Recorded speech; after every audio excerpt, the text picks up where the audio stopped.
El paso de la época de los militares a la de los civiles marcó en México un punto de inflexión entre dos etapas. Una fue la de un país de caudillos y la otra el de un país de instituciones.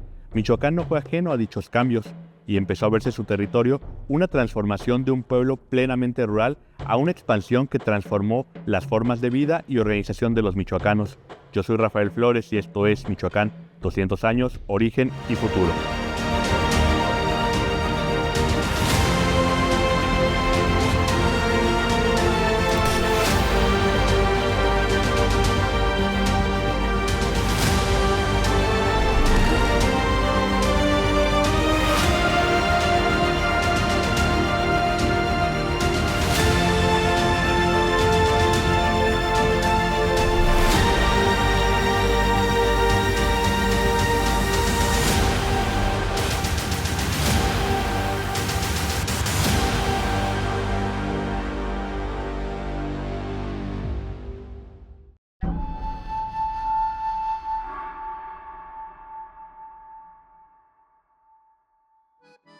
Estimable público del Sistema Michoacano de Radio y Televisión, bienvenidos a esta transmisión en la que vamos a tratar el tema El Michoacán moderno dentro de la serie que se ha estado ofreciendo a ustedes en torno precisamente a la problemática y la situación de este estado de Michoacán desde distintos aspectos. Y en este caso vamos a intervenir el maestro Rafael Malpica y un servidor Eduardo Nava acerca de este tema, el Michoacán moderno. Es un tema muy amplio, es un tema pues que difícilmente vamos a poder abarcar en el tiempo de un programa, de una transmisión como esta, pero trataremos de dar algunos elementos para entender cuál ha sido la evolución, tanto económica como social, política, de Michoacán a lo largo de las últimas décadas y que ustedes tengan también elementos para formarse un juicio acerca de nuestra situación actual. Presento a Rafael Malpica, que es un biólogo de formación por la Universidad Autónoma Metropolitana, pero ha ejercido el periodismo por mucho tiempo, tanto en medios escritos como electrónicos, y tiene también estudios de historia en la Universidad Michoacana y una maestría en Derecho a la Información. Así es, ¿no? Y pues en mi caso, que soy politólogo de formación por la UNAM, pero pues también tengo toda una trayectoria como profesor e investigador de la Universidad Michoacana. Así que vamos a tratar de dar un contexto de lo que es el Michoacán moderno en esta visión tan amplia que nos han sugerido los productores del sistema michoacano, pero pues sí, tratando de focalizar la problemática actual que enfrenta Michoacán. Adelante. Gracias. ¿Tienes algún comentario? Gracias, Rafael. Doctor Eduardo Nava. Primero hay que contextualizar. Este es un capítulo de una serie de capítulos de un gran proyecto de televisión del sistema michoacano de radio y televisión que se llama Michoacán, Origen y Futuro. Y es un ejercicio de comunicación para poder conmemorar los 200 años del decreto que nos hace una entidad federativa tal cual al estado de Michoacán, al estado soberano de Michoacán de Ocampo. Y bueno, es un ejercicio muy interesante porque hay diferentes voces, especialistas, en fin, que van a estar analizando los temas diversos. Para tener un entendimiento, una imagen quizá muy genérica de lo que ha sido Michoacán en estos 2 siglos de existencia, y es Michoacán moderno. Hace un rato estábamos platicando y la verdad es que es un tema muy amplio, pero bueno, amplio. Ahora sí que usted es el conductor y usted me tiene que decir. Bueno, sí, efectivamente se están conmemorando los 200 años de la Constitución Federal de 1824, y que convirtió a las antiguas provincias de la Nueva España en estados libres y soberanos. Y ahí arranca propiamente la historia moderna de Michoacán. Abarcarla en su totalidad, 200 años, pues sí es efectivamente sumamente difícil, pero hay que dar algunos elementos, ¿no?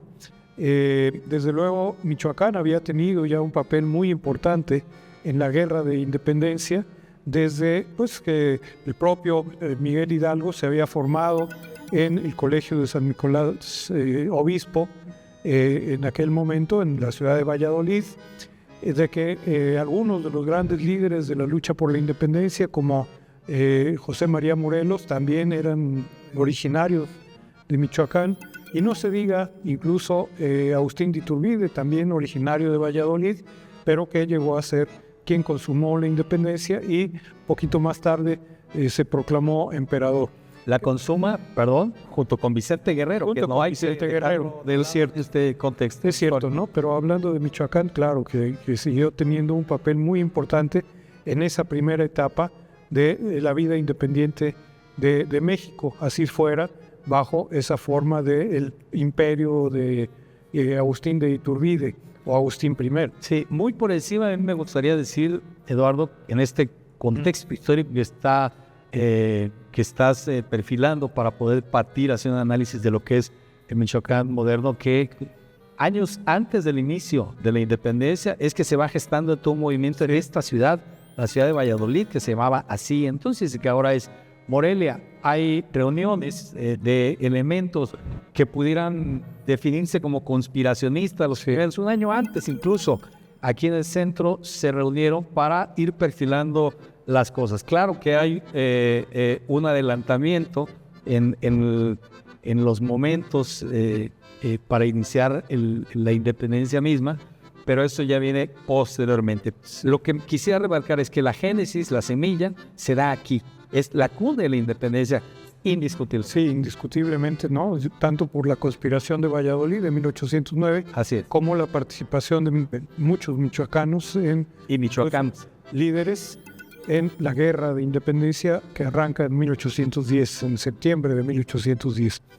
Bueno, ¿cómo era el desarrollo de Michoacán en el siglo XIX? Por lo que hemos investigado, pues Michoacán se ubicó en el siglo XIX como una región, como un estado ya, pues si no entre los más avanzados, sí tampoco entre los más atrasados.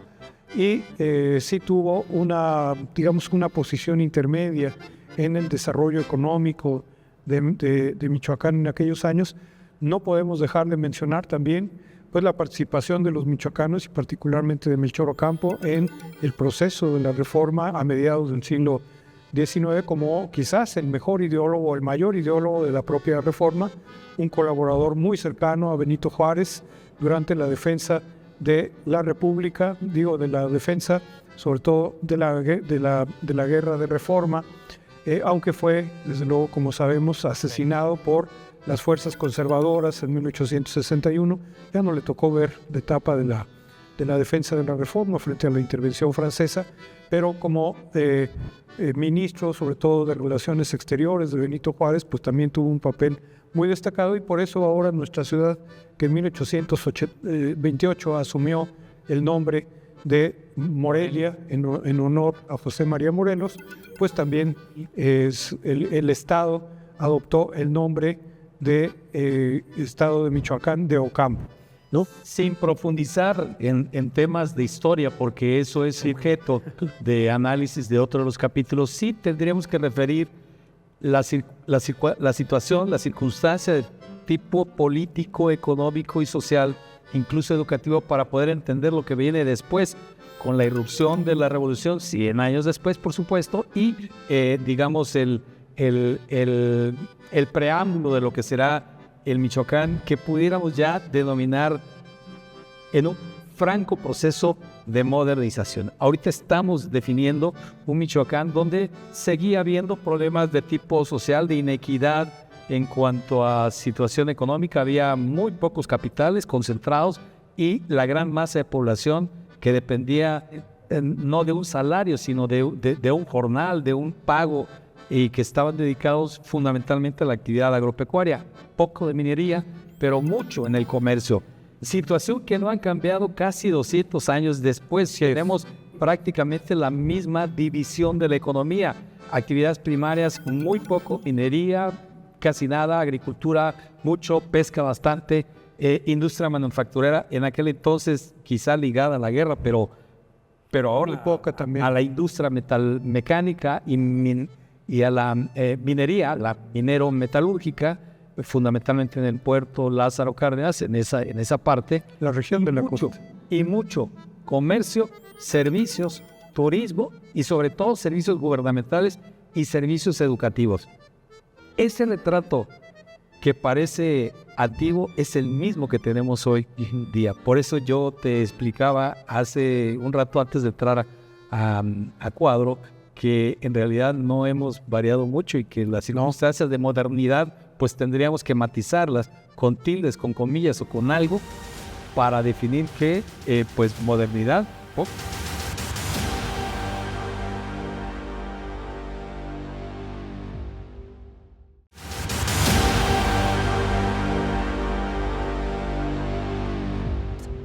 A pesar de que Michoacán era un estado apegado a la norma no escrita del partido único que imperó en México durante buena parte del siglo XX, la década de 1940 y 1950 tuvo una participación importante de otras facciones políticas como la del Partido Comunista, el Partido Popular y la Federación de Partidos del Pueblo Mexicano. Pues modernidad. Así es, ¿no? El proceso de modernización sí se dio en Michoacán, pero ha sido lento, tanto en el siglo XIX como en el siglo XX. Pero creo que más en el siglo XX, y ahora lo comento, creo que durante la segunda mitad del siglo XIX, pues Michoacán, digo, si no era de los estados más avanzados, tampoco era de los que estaban más rezagados. Quizás por su ubicación geográfica y la riqueza de sus recursos naturales, porque sí, efectivamente, la tierra es fértil, es buena, hay bosques, hay lagos, hay ríos importantes como el del Balsas y está el Lerma, que ahora ya... Voy a hacer una intervención fue irónica. Había bosques, había tierras, había lagos, hubo recursos naturales, claro, en términos así de vastedad, de vasto, ¿no? O sea, de amplitud, había muchos recursos. Sí. 200 años después tenemos menos y cada vez menos. Aquí viene la contradicción entre tradición, modernidad y lo que esperamos de este Michoacán a futuro. Claro. Sí, entonces, pues en la segunda mitad del siglo XIX, concretamente durante el Porfiriato, pues sí podemos ver que hubo un arranque de desarrollo económico, social, limitado, pero sí lo hubo. Digamos, por ejemplo, el ferrocarril llegó más o menos tempranamente a Morelia y luego hasta, pues se comenzó a construir hacia Uruapan con vínculos o con entronques hacia el sur de Guanajuato y hacia Guadalajara. La ubicación de Michoacán, intermedia entre los dos mercados más importantes, la Ciudad de México y el de Guadalajara, pues le dio también esa facilidad para ello, aunque es cierto, muchos de los recursos naturales que disponía el Estado en aquella etapa no se habían comenzado a explotar o no en las dimensiones que sí vamos a ver después.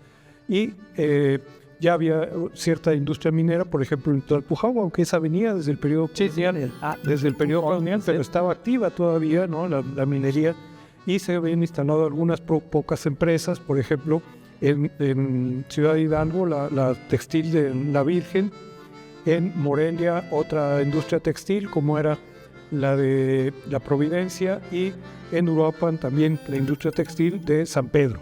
3 empresas. Las grandes industrias, ¿no? Era lo que había a finales del siglo XIX, más o menos, y además, pues se comenzaba a construir, por ejemplo, en el lago de Cuitzeo, la calzada para unir con el estado de Guanajuato. De hecho, toda la vertiente sí, ¿no? O sea, todo el norte. Y lo cual comunicó bien a Morelia y a Michoacán, por lo menos esa parte norte del estado de Michoacán, con las regiones que también tenían más desarrollo económico. Sin embargo, pues ya sobre todo en el siglo XX, pues vamos a ver un mayor retraso, mientras que después de la Revolución fueron otras regiones, sobre todo el norte del país, las que comenzaron a despegar más rápidamente.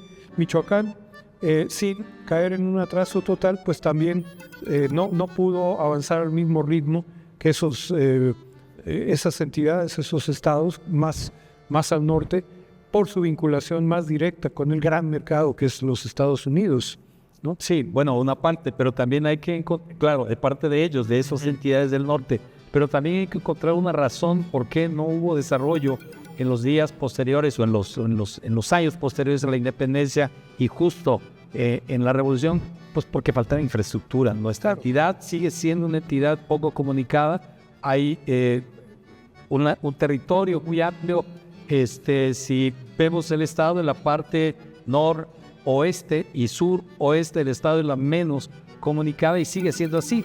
Yo no sé si decirlo incluso, qué bueno que no está desarrollada, porque imagínate que estuviera desarrollada, estaría como todo el norte de la entidad con severos problemas de falta de planeación, en fin, cosas que vamos a estar, si tenemos tiempo, abordando. Ahora, ¿qué hay que decir de todo esto, Eduardo? Que lamentablemente los gobiernos de esa época de la independencia para acá han tenido poco tiempo para poder administrar. Estaban con problemas de la posguerra, de independencia, la revolución, los preparativos, bueno, antes la reforma, los preparativos de la revolución. Luego la posrevolución y luego enfrentamos un momento, me voy a saltar temporalmente hasta mediados del siglo XX, cuando se pretende desarrollar esta vasta región que es la Tierra Caliente y lo que vendría a ser el Valle de Apatzinga, ¿no? Con la comisión del Balsas y una comisión... Antes la comisión del Tepalcatepec. La comisión de Tepalcatepec. Entonces, estas dos comisiones lo que pretenden es generar una infraestructura hidráulica, una infraestructura eléctrica y todo esto vinculado al desarrollo de estas superficies que decías, los amplios valles que tenían tierras fértiles y que no se habían aprovechado por diferentes razones. Entonces, están fincándose las condiciones para el desarrollo, pero generan problemas adicionales. ¿Cuáles serían esos problemas? Pues la inseguridad, la violencia. Estamos hablando de mediados del siglo anterior y todavía estamos viendo ahorita. La falta de infraestructura, la concentración en muy pocas ciudades, la dispersión de la población, la falta de servicios, por ejemplo, educativos, no llegaba en ese momento para todos. Y ahora con precariedad están llegando. Bueno, ese es el contexto, digamos. Saltémonos, porque si no, no vamos a tener tiempo para poder abordar temas más contemporáneos. Sí, desde luego nos vamos a centrar sobre todo en la segunda mitad del siglo XX y lo que llevamos del siglo XXI. Y efectivamente, dos proyectos muy importantes fueron los que se desarrollaron ya en la segunda mitad del siglo XX bajo el gobierno federal no hemos hablado del cardenismo, que va a tener un papel muy importante. Se cocinan partes, seguramente está como tema, ¿no? Sí, claro. Pero ya hablábamos en otra mesa similar a esto también del general Cárdenas. Pero... Perdón, Lalo, ¿es un parteaguas el general Cárdenas? ¿Es su gobierno en la República, su gobierno en Michoacán, su intervención posterior precisamente como responsable de la comisión de... Sí, definitivamente, ¿no? Y tanto el haber sido gobernador de Michoacán y luego presidente de la República, como el papel que tuvo ya como expresidente de la República, sobre todo en el desarrollo regional, pero no solo en eso, hicieron que, pues, uno de los elementos de identidad, podemos decir, y de la cultura política de Michoacán, no el único, pero sí de manera muy resaltante, haya sido el cardenismo. Vigencia, por cierto. Ya menos, pero todavía con cierta vigencia. Pero creo que hasta el final del siglo XX sí, ¿no? Ya en las primeras décadas del siglo XXI quizás ya no tanto, pero hasta finales del siglo XX sí el cardenismo mantuvo su vigencia todavía como una corriente política, pero sobre todo digo más bien como parte de la cultura política de los michoacanos. Como periodista, y tú que eres una experta en economía, a mí me gustaría preguntarte si es justo, hablamos del emblema, la referencia histórica, política y social del general Cárdenas, pero pudiéramos encontrar en el general Cárdenas también ese antes y ese después en el desarrollo del Michoacán del siglo anterior, es decir, del Michoacán de la posguerra de revolución, de la construcción del Estado revolucionario. Sí, definitivamente, ¿no? Él fue un promotor del desarrollo del Estado en la forma en que se entendía en la época el desarrollo, ¿no? Pero sin duda algunos de los proyectos más importantes de desarrollo regional se realizaron en Michoacán. Sí. Y luego se extendió regional y nacional, y nacional. Hay que decir que sí, tenía impacto nacional. Sí, claro, porque además se extendió no solo a Michoacán, sino a Jalisco, al estado de Morelos, incluso Puebla, Guerrero, por supuesto, que recibieron pues inversiones importantes del gobierno federal para impulsar el desarrollo regional. Por no hablar desde luego de que otro de los aspectos centrales del cardenismo fue el reparto agrario, que se dio desde que él fue presidente, ¿no? Y algunos de los repartos más importantes se dieron también en Michoacán, como el de las haciendas de Nueva Italia y de Lombardía, en la tierra caliente de Michoacán. Ahí tendríamos que hacer un paréntesis. Insisto, tal vez no sea objeto de análisis de esta mesa, pero hay que encontrar también razones de esta polaridad social también en ese esfuerzo que hizo el general Cárdenas en materia de desarrollo agropecuario. No todos se beneficiaron, no hay que decirlo. Y muchos de sus generales sí que se beneficiaron. Y su hermano. Un gran reparto. En fin, hubo ahí circunstancias que ahora mismo están determinando también lo que es este Michoacán, concentrado en grandes capitales. Siempre ha estado concentrado en muy pocos capitales el recurso financiero o el dinero, vamos, en nuestra entidad, pero ahora también lo estaba, cuando se suponía que tenía que dispersarse más el recurso, generando empleo y generando riqueza. De hecho, las dos comisiones de desarrollo lo que pretenden es generar más tierras de cultivo, generar más ejidos para distribuir y darle atención a toda esa gente que iba incorporándose a la población económicamente activa, que habían sido luchadores revolucionarios y que había que responderles, o se tenía que responderles. Sin embargo, ahí encontramos también deficiencias operativas que luego derivan, como refería ya hace un instante, en situaciones incluso de inseguridad y violencia, porque había riqueza. Sí, recursos hay, pero efectivamente no.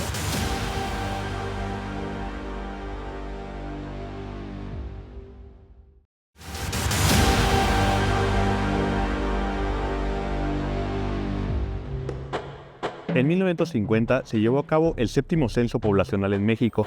En dicho ejercicio, Michoacán se situó como el 5º estado más poblado de la República Mexicana, contando con 1.422.727 habitantes, teniendo un incremento aproximadamente de 200.000 personas con respecto a la década anterior. Pero efectivamente, ¿no? Sí, y los proyectos, primero el del Tepalcatepec, que se desarrolla bajo el gobierno federal o nacional de Miguel Alemán, ¿no? Miguel Alemán había iniciado ya con este tipo de proyectos en la cuenca de Papaloapan, ¿no? En el norte, en Veracruz. En Veracruz, sí. Y es Cárdenas quien le dice... En el oriente, en la vertiente del gobierno de México. Ahí inicia esta visión del desarrollo regional. Y es el general Cárdenas el que habla con el presidente alemán y le dice, ¿por qué no hacemos en Michoacán algo similar? Y entonces Alemán aprueba y le asigna un presupuesto para el desarrollo de la cuenca del Tepalcatepec. Pero ya desde ahí se ve que no es solo el desarrollo agropecuario de cultivos.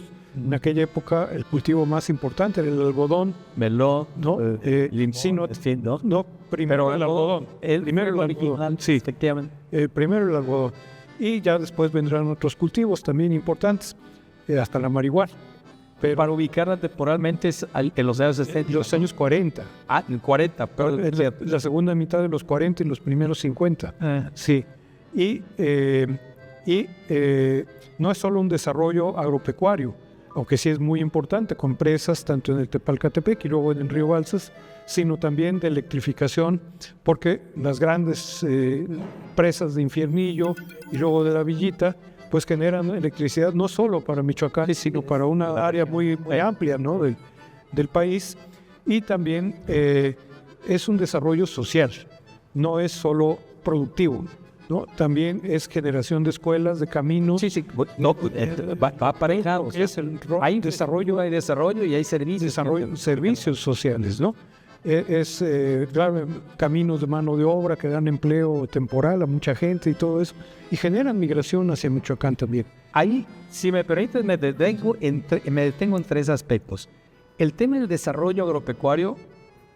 En primer lugar. En primer lugar, por supuesto, y el algodón como el cultivo emblemático, el más de aquella etapa. Tanto en densidad como en el potencial de crecimiento. Pero vienen problemas asociados. No hay una, yo no diría que cultura, pero, o sea, una falta de cultura en cuanto a a hacer un óptimo aprovechamiento de este recurso que es el algodón. Pero sí vemos que hay problemas. Se acaba la fertilidad de esos terrenos que ya estaban produciendo y los nuevos que se incorporaron con el riego, porque es un monocultivo que no tiene una buena administración, que requiere del uso de fertilizantes químicos, de productos químicos para el control de plagas y enfermedades, porque no hay una muy buena administración de ese recurso. Lo que se pretendía era más rápido y más productivo, y por eso se extendían. Y por eso le dieron en la torre al campo en aquel momento. Con una crisis en el mercado internacional del algodón, con una crisis interna de falta de demanda de recurso, algodón, pues viene el desplome y hay necesidad de encontrar salida, y vienen en otros cultivos posteriormente. La ganadería. La ganadería, que siempre ha sido de bovinos y de caprinos, ¿no? Y bueno, aves de corral y demás, pero no de una manera intensiva. O sea, no vemos, sí vemos grandes actos ganaderos, pero no es explosivo. O sea, Michoacán no es una potencia ganadera. No, por supuesto que no es. Sin embargo, sí es una potencia agrícola con estas circunstancias y más en la actualidad. La falta de administración de los recursos o de los cultivos, porque no existen procedimientos para poder contener enfermedades, plagas y mantener la productividad del campo. Simplemente es producto químico. ¿Por qué lo refiero? Porque es lo que estamos viendo ahora mismo en los cultivos o monocultivos. Lo vemos en el aguacate, los vemos en las berries o las famosas frutillas, y los vemos en otros cultivos. No hemos aprendido 100 años después que necesitamos invertir en educación y tecnología para hacer el campo más productivo. Pues sí, se han hecho intentos. Y menos contaminante. Se han hecho intentos, pero efectivamente se ha impuesto más un modelo de desarrollo tipo capitalista. Rápido, ¿no? Que el desarrollo, pues, de la autosuficiencia alimentaria, ¿no? Que ha sido desplazada. Y otro factor que en ese periodo va a iniciar después de la Segunda Guerra Mundial es la emigración de trabajadores agrícolas michoacanos y de otras regiones del país, también de Jalisco, también de Guanajuato y otras regiones, Zacatecas, hacia los Estados Unidos, cuando se abre en 1942 el Plan Bracero. Por la Segunda Guerra Mundial. Segunda Guerra Mundial, perdón, que hace una exigencia de Estados Unidos tiene escasez de trabajadores porque ha reclutado a gran parte de sus ciudadanos hacia el ejército para las batallas en el Pacífico y luego en Europa. Y norte de África. Sí, menos ahí Estados Unidos, en Estados Unidos casi no.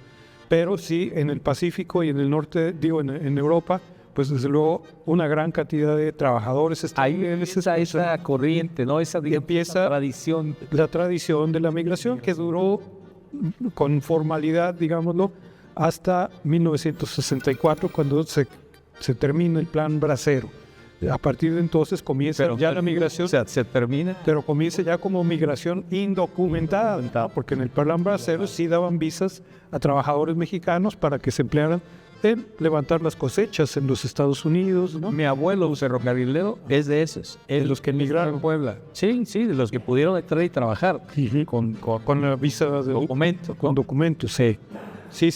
Y bueno, esto generó otros problemas que fueron que había un fondo de ahorro para esos trabajadores migrantes y todo, desaparecieron esos fondos, pero en ese momento México se comenzó a convertir, ya lo era, pero en otras regiones, y Michoacán particularmente, se comienzan a convertir en regiones expulsoras de trabajadores también. Entonces se ganaba más levantando las cosechas en los Estados Unidos que en Michoacán o Guanajuato, y entonces pues se inicia la tradición de emigrar que también se mantiene hasta la actualidad. Sí, Eduardo, esta referencia histórica de un suceso social y económico que es la migración, no la podemos dejar de lado. No. ¿Por qué? Porque también es un elemento para entender este Michoacán moderno, entre comillas, ¿no? Que depende básicamente, depende en gran medida de las remesas que los hijos de esos trabajadores que se fueron, documentados e indocumentados, están regresando a Michoacán Sí, remesas, dinero. Sí, dinero. regresa el dinero para sostener los trabajadores. la economía. No, ellos se quedan, pero mandan dinero y sostiene la economía. En este Michoacán, insisto, entre comillas, ¿no? Sí, pero bueno, o sea, quita las remesas y ¿qué tenemos en Michoacán? Claro, bueno, sí hay productividad en algunos aspectos, ¿no? Sí hay. Pero poder mantener la estabilidad que tenemos hoy, Tenemos que llegar a eso. Tenemos que llegar a eso. Pero efectivamente el plan bracero y esa corriente migratoria, pues que quizás generó incluso en esa etapa también una escasez de trabajadores agrícolas en el propio Michoacán, en Guanajuato, en Zacatecas, Jalisco y otros estados que comenzaron a convertirse en expulsores, ¿no? O la migración que se va a dar, pero inicia también un proceso de urbanización, ¿no? De migración interna que hace crecer las ciudades. Y ya desde mediados del siglo XX, por ejemplo, aparece la industria también más moderna en el caso de Michoacán, concretamente en Zacapu, ¿no?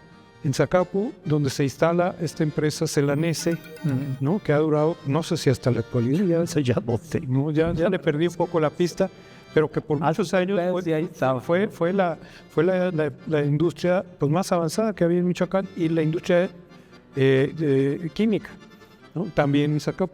Y también hay que referirnos también a esta industria química que también se instala en Morelia, sí. Lo que ahora es la colonia industrial, y luego se desplaza ahí por la Plaza de Toros y luego emigra. ¿Quién sabe dónde se van las industrias? Las industrias químicas generaron muchísimos problemas, ¿no? De la década de los años 80 en esta Morelia. Ahí empezaba ahí por la Plaza Monumental. Es esa, la Plaza de Toros de allá había. También estaba ahí en los depósitos de Pemex. Sí, recordamos, ¿no? Bueno, ahí se plaza a otro lugar. Ahí se llegaban ductos de Pemex. Industria, pero no muy lejos, apenas en la década de los años 80. Sí, todavía estaban, ¿no? En los 90. Pero era la gran industria.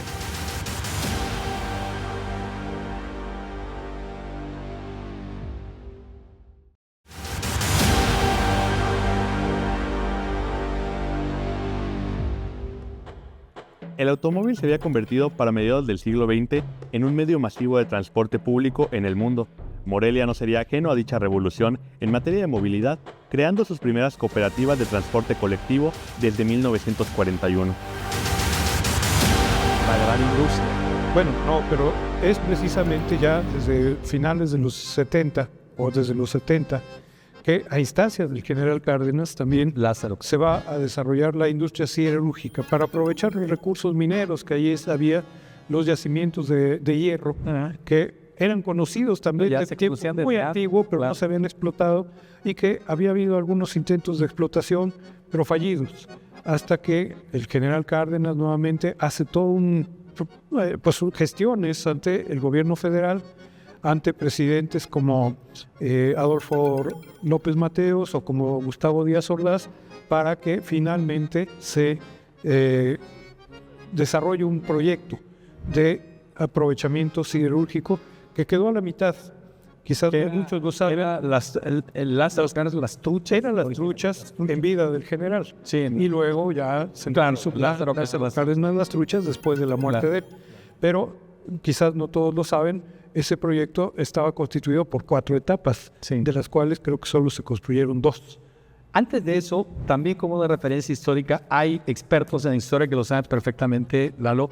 Había un proyecto en la época de 1800, por ahí, o sea, en los años posteriores a la independencia, de conectar el Golfo de México con el Océano Pacífico a través de una serie de canales, aprovechando la vertiente del Balsas y de otros ríos, conectaban con Puebla y luego del otro lado para hacer este canal transoceánico. Claro que fue descartado por completo. Claro, no había recursos. No había recursos y tampoco había condiciones geográficas. Sí, no bastaba, ¿no? Tenía que haberse hecho una infraestructura que en ese momento no se podía realizar. Luego se pensó en el canal interoceánico, en el istmo de Tehuantepec, que ahora se rescata como proyecto, pero ya con comunicación terrestre y férrea, ¿no? Que es uno de los grandes proyectos del actual presidente Andrés Manuel López Obrador. Pero bueno, ese no se construyó, no se llevó adelante, se hicieron estudios y se pensaba también en zona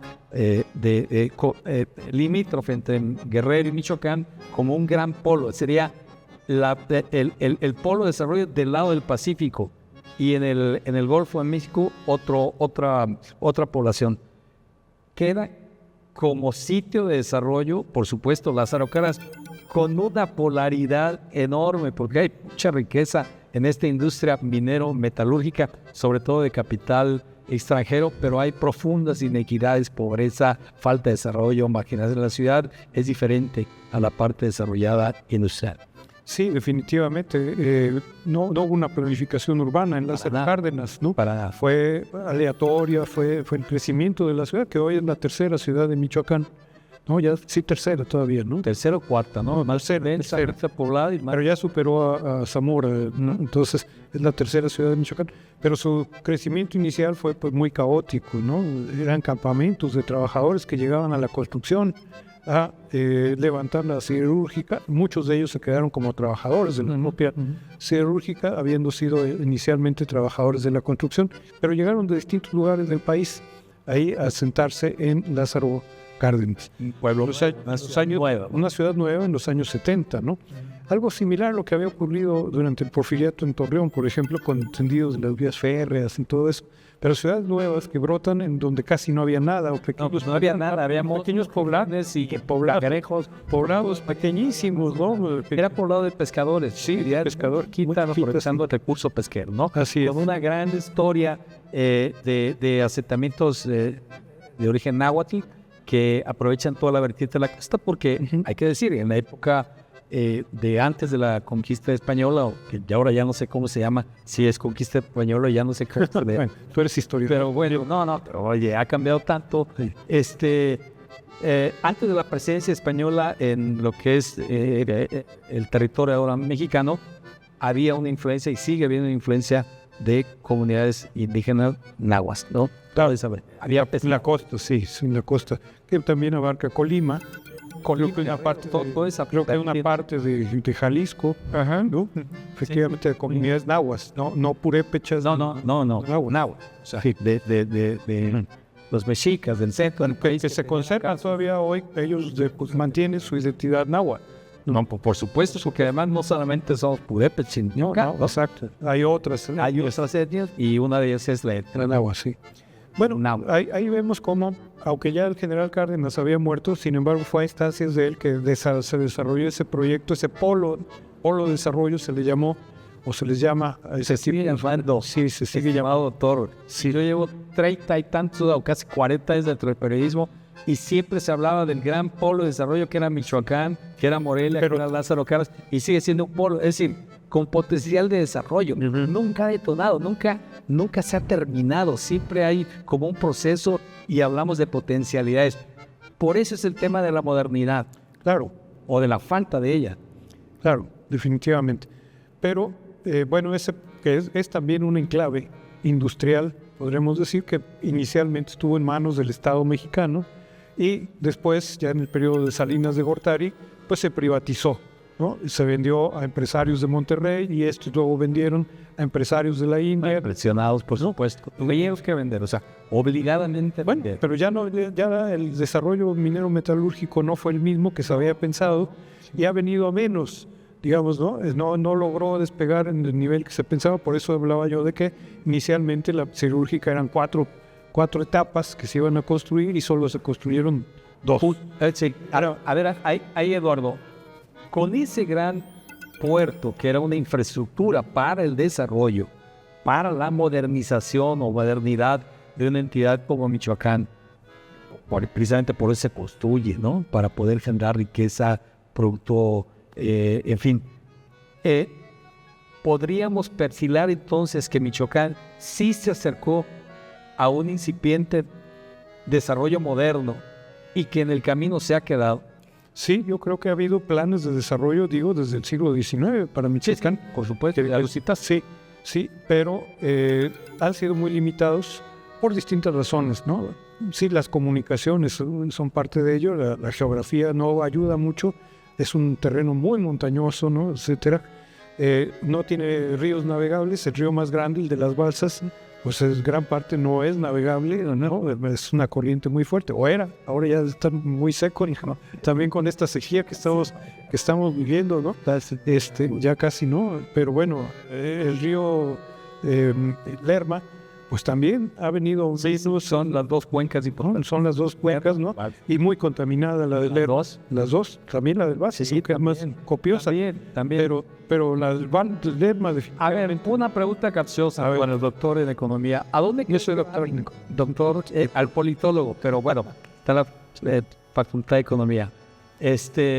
¿A dónde crees que van todos los productos químicos de los grandes territorios dedicados al cultivo? ¿A dónde crees que van? Sí, claro. Es una cuenca. Si una cuenca es por escurrimiento, los experimentos van allí.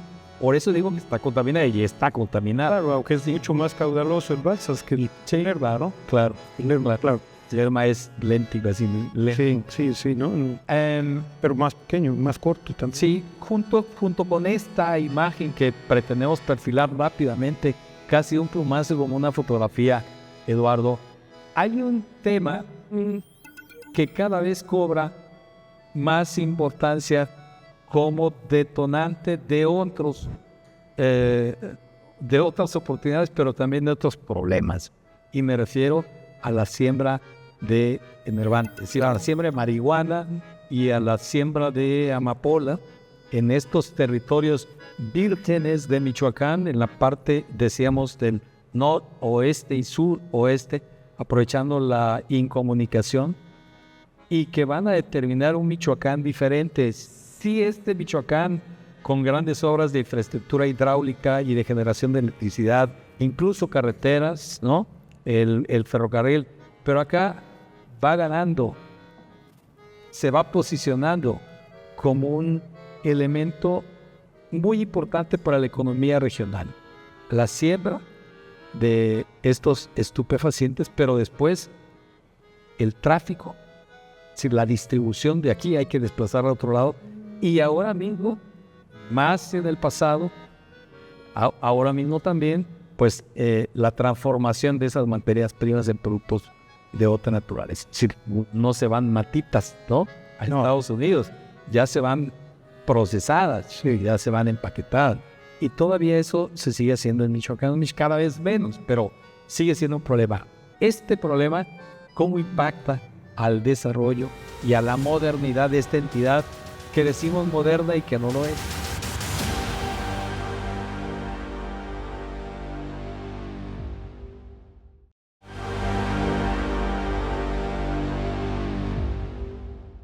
En 1947 se constituye mediante un decreto el municipio de Melchor Ocampo del Balsas. Dicha población fue pensada como parte de un importante proyecto de infraestructura en la zona, especialmente en la aledaña al río Balsas y el puerto. El municipio cambió su nombre un día 17 de noviembre de 1970 para llamarse Lázaro Cárdenas. Yo soy Rafael Flores y esto fue Michoacán, 200 años, origen y futuro. Y a la modernidad de esta entidad que decimos moderna y que no lo es. Bueno, es parte también de la modernidad, ese tipo de problemas que son de carácter económico. Por eso decía oportunidades también. Sí, para muchos también son oportunidades. Así es, ¿no? Para algunas comunidades semirurales o rurales, sin duda que el narcotráfico ha sido una oportunidad para obtener divisas, pero no desarrollo. No la destacamos ni la alabamos, Lalo. O sea, la ponemos como una referencia. Desde luego. No la podemos quitar de la ecuación para entender o reflexionar. Y está a vista pública que hay comunidades que pues obtienen recursos por esa vía, ¿no? Indudablemente, y no hay un juicio de valor aquí. Sobre eso. Es un fenómeno que se presenta y que hay que registrar, y parte de las remesas o parte de los ingresos del Estado, pues sí se constituye por ese tipo de comercio, comercio ilegal, podemos decir. Bueno, agricultura y comercio. Agricultura y comercio, ¿no? Efectivamente. Pero bueno, incluso los cultivos tradicionales de la marihuana y de la amapola, pues también han sido desplazados por ahora las nuevas drogas, los productos químicos, ¿no? Donde también Michoacán tiene un papel. Por supuesto, pues, ¿a dónde llegan? Claro. ¿A nuestro país por dónde llegan? Pues sí, por la costa del Pacífico. La costa, y uno de los elementos más importantes, sin duda, es el puerto de Lázaro. Puerto de Lázaro Cárdenas, que además, pues ya es más importante la ciudad de Lázaro Cárdenas como puerto que como industria minerometalúrgica. Hay que decir que además se instalaron en el en la ciudad de Lázaro Cárdenas, otras industrias, además de la Sicarza, además de la siderúrgica. Pero pues hoy la importancia es más comercial, ¿no? Por el intenso tránsito o tráfico de mercancías que hay con Asia, con los puertos asiáticos, con Japón, con Corea y con China, y que efectivamente tanto el puerto de Manzanillo en Colima como el puerto de Lázaro Cárdenas en Michoacán, pues son quizás los que hoy están recibiendo más mercancía proveniente de esas regiones de Asia. Entonces, pues incluso la industria metalúrgica ha cedido el lugar a este papel de Lázaro Cárdenas como centro comercial, como puerto. Logística, servicios de logística, con comunicaciones deficientes para la magnitud que está teniendo. Y servicios también. Y servicios deficientes. Repito, está padrísimo el puerto, ¿no? Y empresas de primerísimo nivel, pero salte de ahí, vete a la zona de playa, en Playa Herédira, y verás cosas no muy atractivas. Vete a las colonias y hay contaminación, en fin, no es parejo el desarrollo. No hay desarrollo. Por eso hablamos del potencial de Lázaro, porque sigue siendo o sigue quedando a deber Lázaro a la gente que habita allí. Ahora, esto que perfilas es la realidad de Michoacán, una industria minero-metalúrgica que no despegó como se espera. Menor, que no despega, que no repunta, son malos servicios portuarios y sigue siendo la actividad agropecuaria una de las más importantes en el espectro de la economía de Michoacán. Se habla de nuestra vocación, no tenemos una vocación industrial, no tenemos una vocación para la industria aeronáutica como lo tiene Querétaro, por ejemplo. No, nuestro potencial hay que verlo, está en la agricultura, en la ganadería y la pesca, es decir, actividades primarias. Y hoy ya se está grabando el programa. Bueno, ya casi nos echamos del programa. Bueno, nos acaba de decir producción que faltan 5 minutos para acabar. Qué bueno que estamos redondeando esto, Lalo. Y sí, vamos a terminarlo. ¿Michoacán es moderno o no es moderno? Yo creo que tiene polos de modernidad. Desde luego, Morelia es una ciudad con servicios, aunque todavía hay pobreza. Y no digamos, hay ciudades con más prosperidad, como Uruapan quizás, como Zamora, que sí tienen cierto nivel de prosperidad y de desarrollo, siempre con limitaciones, no hay que dejar de señalarlo, o el propio Lázaro Cárdenas, que es mucho más desigual, sin embargo. Sí, mucho más. Yo quiero dar algunos datos, si me permiten. Tenemos 228 kilómetros de litoral, pero no lo aprovechamos. No. ¿Sí? No hay una pesca, comercial adecuada, es rudimentaria. Vienen de fuera con grandes navíos industriales, la flota de Sinaloa viene a aprovechar el atún que anda por aquí, o sea, que migra en esta parte del Pacífico. Tenemos un grandísimo potencial para aprovechamiento o el desarrollo de la pesca deportivo-recreativa con 228 kilómetros de costa y no lo tenemos. Tenemos analfabetismo, casi 5% de la población, es decir, es elevado. 270,000 michoacanos de menos de más de 15 años son analfabetas. No podemos decir que nuestro estado es desarrollado teniendo ese lastre, a pesar de los proyectos. Tenemos también monocultivos que están acabando con la tierra, que están contaminando los mantos freáticos, que se están acabando el agua. Hoy día, en estos días, está habiendo la sequía. Hay operativos, sí, en una sequía de agua. Y el saqueo de agua. Hay operativos para contener el saqueo de agua. Y tenemos contradicciones como echar todas las aguas negras de esta ciudad al río Chiquito y Ayacucheo, que ya es un vaso seco. En fin, hay polaridad, hay contradicciones. La modernidad y la tradición en Michoacán, que debiera ser nuestra gran vocación, para perfilar un desarrollo, una modernidad perfecta, no lo es.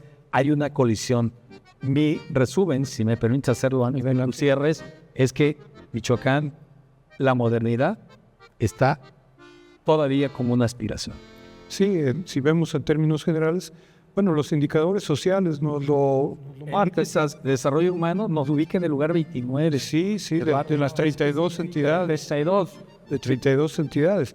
A eso me quiero referir. Si vemos todos los indicadores en materia de educación, en materia de salud, en materia de comunicaciones, de telefonía inalámbrica o fija, en fin, cualquier indicador de desarrollo social que se tome, hay 5 entidades que están en la parte más baja de las tablas, que son Chiapas, Oaxaca, Guerrero, Michoacán, el Pacífico y el Pacífico Sur. Y el estado de Hidalgo. Sí. ¿No? Que son las 5 entidades que casi en todos los indicadores están en la parte más baja de desarrollo social, de desarrollo económico, ¿no?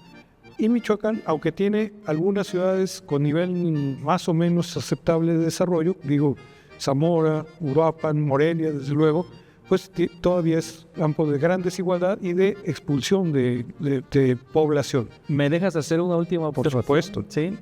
La modernidad no es un fin, no es una meta, no es un destino.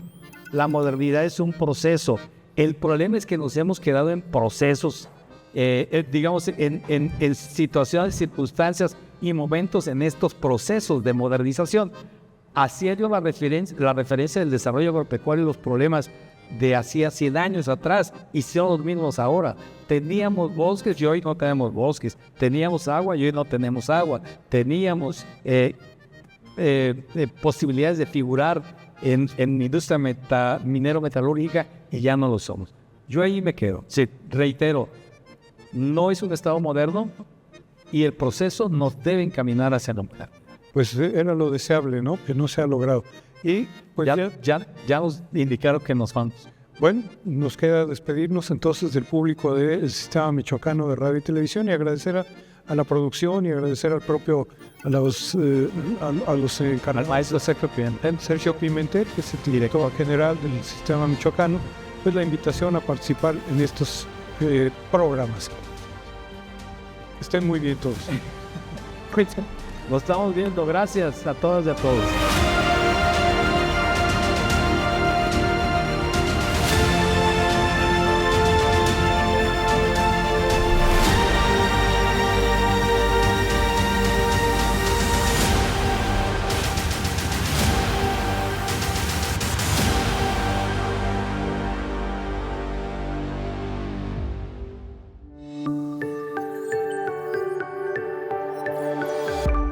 Sistema Michoacano de Radio y Televisión presentó